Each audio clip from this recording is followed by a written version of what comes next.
In this video, we're going to practice factoring polynomials. It's going to be factoring trinomials, where there's three terms, and the highest exponent is 2.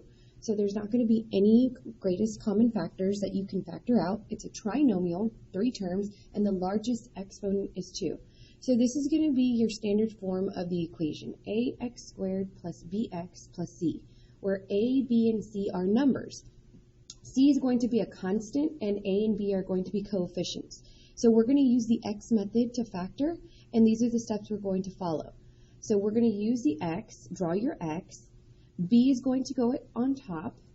A times C will go on the bottom. So you're going to take the value in front of x squared and the constant and multiply them down here. And on each side, we're going to divide by A, which is going to be the coefficient of x squared. So right here, this is going to be the sum, and this is going to be the product. So what we want to do is help ourselves and organize a way to factor out our terms. So we're going to find a table, make a table of possible values that are factors of A times C, and we're going to figure out which ones add up to B. So B will go on top, it is the sum. A times C goes on the bottom, it is the product, you multiply them. We're going to find factors of the bottom that add up to the top. Divide each factor by A, and then if you have A, bottoms up. Today we're just going to look at A being 1, so it won't change your factors when you divide. So let's go ahead and start with recalling some information on how to multiply. So when we multiply these polynomials, these binomials, we would say let's take the first term x and multiply it with the first term x. So you get x squared. Then you're going to do the outer, FOIL, right? F-O-I-L. X times x is x squared. X times 4 is plus 4x. 2 times x is plus 2x. And then the last ones, 2 times 4 is plus 8. Last, we combined our like terms in the center. And so our final answer became x squared plus 6x plus 8. So this was our final answer. You're adding your terms, not multiplying. 4 plus 2 is 6, and you keep the exponents the same when you combine your like terms. So now we're going to practice taking a problem just like this and working backwards and factoring it so that we can get 2 sets of parentheses. So we're going to use the x method here. So looking at this first example to factor. We have x squared plus 5x plus 6. So the first thing you want to do is identify A, B, and C. So A is the number in front of x squared, so A equals 1. B is the number in front of x, so B equals 5. C is always your constant, C equals 6. So you want to pay attention. Since they're positives, I can just write them as positive values. Over here off to the left, we're going to use the x method. So if I draw my x, B will go on top. So 5 goes on top, A times C goes on the bottom, 1 times 6 goes on the bottom, which is just 6. And then we're dividing by A on both sides. So if we're dividing by 1, it will not change my factors. But I want to practice doing this so that when we do get to something other than 1, we understand the process. So over here, I'm going to make a table of values that are factors of 6. So right under here, 1 times 6 is 6. 2 times 3 is 6. I can go to 3 times 2, but that just kind of repeats. So I'm trying to look for 2 numbers that add up to 5. So 1 plus 6 is 7.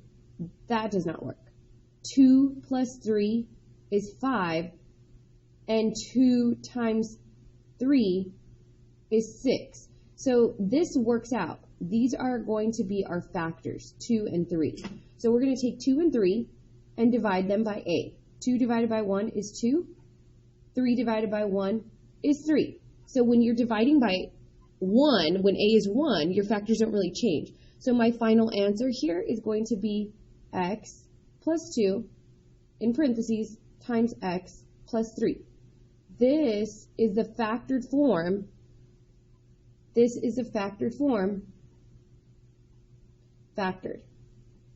This is my answer here. And if I want to, I can check. X times x is x squared. X times 3 is plus 3. 2 times x is plus 2, which will get me my plus 5x. And then 2 times 3 is a positive 6. So let's go ahead and move on to the next one. Next, we have x squared plus 8x plus 12. So always identify A, B, and C before you start working. So here, A is 1, B is 8, and C is 12. Draw your x, and B goes at the top. So 8 goes at the top. A times C goes at the bottom. 1 times 12 goes at the bottom, which is 12. And then you divide by A on both sides. So we're dividing by 1 on both sides. Again, this is not going to change my factors.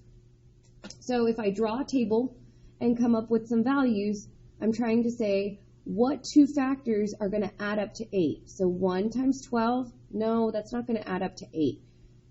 2 times 6, yes, that would add up to 8. If I take 2 plus 6, they add up to 8. So 2 and 6 are going to be my factors. So I'm going to take 2 and divide it by 1, which is 2. 6 and divide it by 1, which is 6. So that means my two factors, when I write this out in factor form, are going to be x plus 2 and x plus 6. This can be in a different order. If you want x plus 6 first and x plus 2, either way, as long as you have the correct sign and the correct factors that multiply to get you C, but add up to get you B. So let's try another example. Here we have x squared plus x minus 20. So identify A, B, and C first. So A is 1, B is 1, and C is negative 20. So this time you need to make sure you take the sign. So it's really important when you start to see other signs other than plus and positive values. So we're going to draw our x. B goes at the top. 1 goes at the top. A times C goes at the bottom. 1 times negative 20, which is just negative 20. And you're dividing by A on both sides. So we're dividing by 1, which will not change our factors. So when I come up with a list of factors for negative 20, I need to pay attention to the negative. So first I'm just going to think about factors that multiply to get me 20. So 1 times 20. Well, obviously, if I add those up or try and subtract them, I'm not going to get positive 1. 2 times 10. No, I'm getting closer, but 2 and 10 would not get me to 1 whether I add or subtract. What about 4 and 5?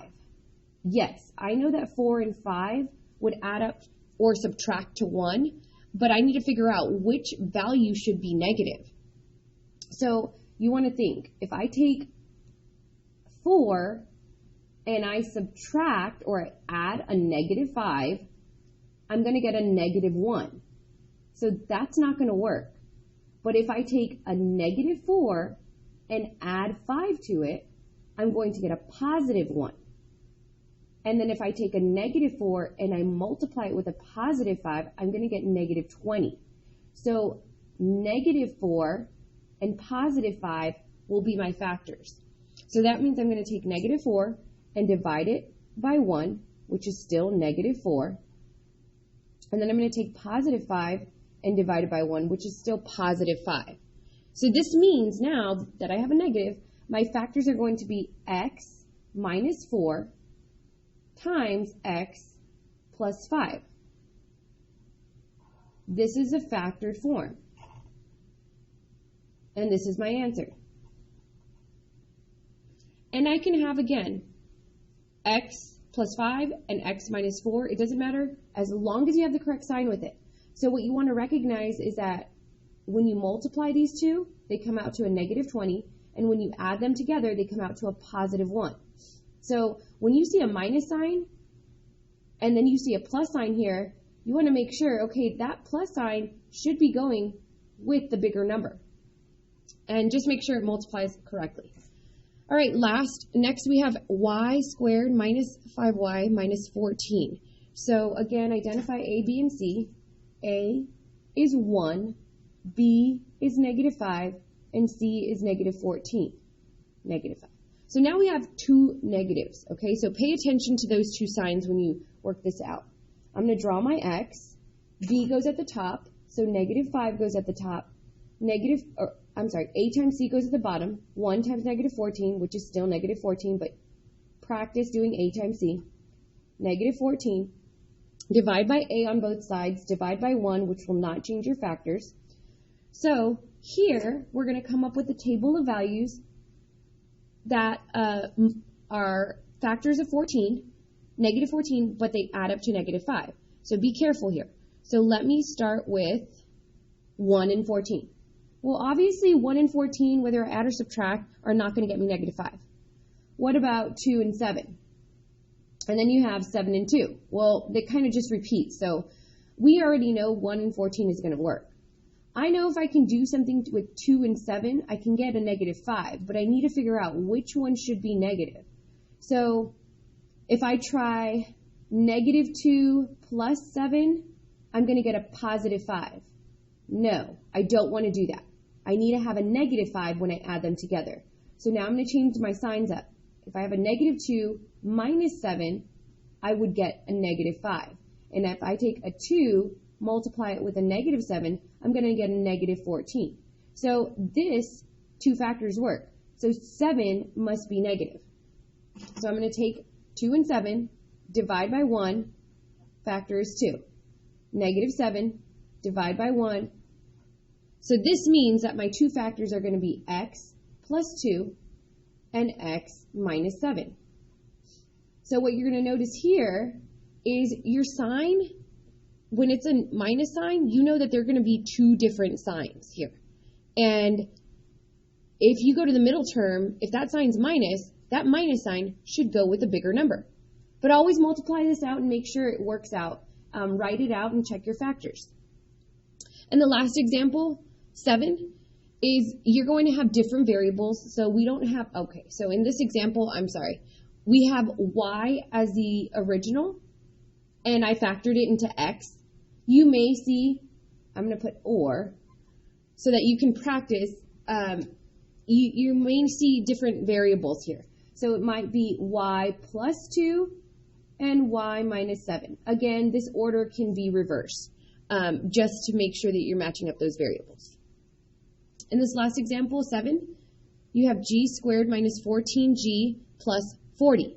So identify your A, B, and C.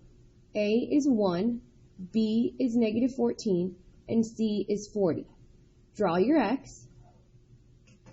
A times C goes at the, B goes at the top, negative 14. A times C goes at the bottom. 1 times 40, which is 40. Divide by A on both sides. And now come up with your list of factors.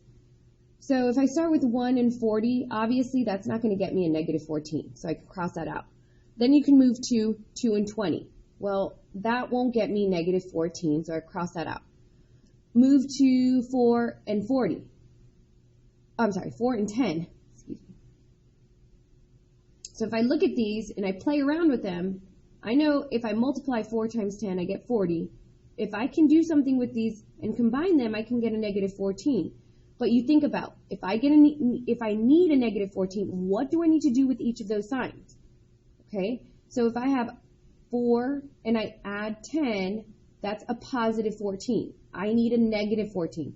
So that means both of these should be negative. Negative 4 minus 10 is negative 14. And if I take negative 4 and multiply it by negative 10, I'm going to get a positive 40. So this is going to work out if both factors are negative. So if I take a negative 4 and divide it by 1, my factor is still negative 4. If I take negative 10 divided by 1, it's still negative 10. So that means my final answer should be x minus 4 and x minus 10. So one nice hint here is that if you recognize C is positive, then that means both of these signs will be exactly the same, and they will be the sign of the middle term. That's just a helpful hint. If you're confused by that, don't use that concept. But if I go over here to the other two examples, if C is positive, you know that these two factors are going to be the same sign, and they're going to be the sign of the middle term. They're both positive. If C is positive, you know that both factors are going to be the same sign, and they're the sign of B. That's just a helpful hint. So now you're going to go ahead and practice on your own.